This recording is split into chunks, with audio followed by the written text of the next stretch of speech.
Hey guys, it's me Ilhan again. I'm back from my YouTube hiatus. I had a little break, but I'm back now. And today we've got the super soft but sweet and fluffy milk bread recipe. This recipe makes an appearance every single Ramadan, and you can see exactly why. Alright, let's get started. In a large bowl, you want to add 600 grams of plain flour and then 100 grams of white sugar and 40 grams of nido and just powdered milk, about 8 grams of salt, and then you want to get one large egg at room temperature and just give that a whisk, and then we're going to add that to the rest of the ingredients, followed by a tablespoon of oil. I like to use olive oil for this, and we just leave it to a side. You want to grab yourself 375 ml of evaporated milk, followed by 1 tablespoon of white sugar. Just give it a mix. This will help our yeast grow, and then you want to add 2.5 tablespoons of active dry yeast. You just want to give that a really good mix and just leave it to grow. And it should take about 5 minutes, and then it should look like this. If the yeast doesn't form, it's probably old. Just restart it with some fresh yeast. And then you just want to add that to your dry ingredients. And then I like to just give it a mix with my hand before I attach it to my stand mixer. You can absolutely do all of this by hand, but I prefer to use the stand mixer. I like to start off with the flat beat attachment. We start off on a medium speed just to allow the dough to get hydrated, and then go ahead and add 4 tablespoons of room temperature unsalted butter and just continue to mix that. We mix it for about 5 minutes, and then I change it to the dough hook attachment, and we continue to knead this.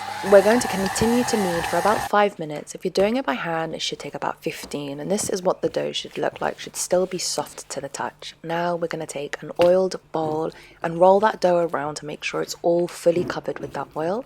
Now we're going to cover it and leave it in a dark space to help it rise. I like to use the oven. You only need about an hour or so depending on your space. I like to do it overnight, but this is what your dough should end up looking like.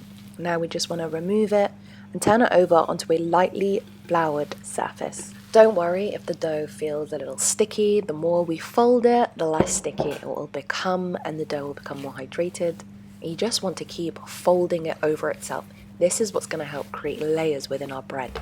We're going to keep folding until the dough is no longer sticking to our fingers, and it should roughly look something like this.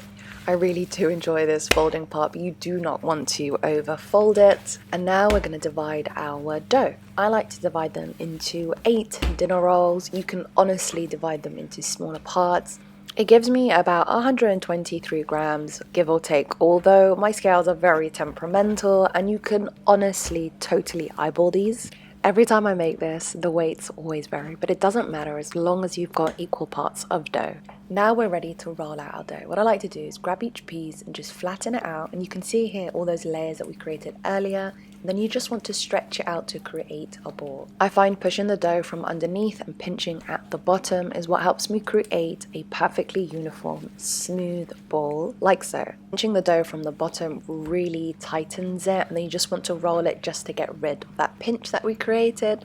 Then you just want to place them on a lined baking tray, making sure that they're not really touching each other. And now we proof. You just want to cover it, place it back in a dark space for about an hour, and they should rise like this. Aren't they just beautiful to look at? Okay, so now you just want to grab an egg wash and you just want to brush it on every single piece of dough. Then it's finally time to bake. You want to bake them in a preheated oven at 175 degrees Celsius for about 20 minutes. And it's finally time to see the fruits of our labor. Look at this. Aren't they just beautiful? But we haven't finished with them quite yet. While they're hot, we want to strike. So you just want to get about a tablespoon of honey and about a tablespoon of hot water just to loosen up that honey, and you just want to brush it on top, and it will create this beautiful sweet glaze to our bread. It should take a couple of minutes to set, and we are ready to enjoy this delicious, beautiful, sweet, soft bread. You won't be disappointed with this bread, and you won't stop making this bread. It's absolutely fantastic. Look how soft that center is, but we've got a nice crust to it as well. Quite frankly, this is one of my favorite breads to make. Although it does take a little bit of an effort, the end result is totally worth it.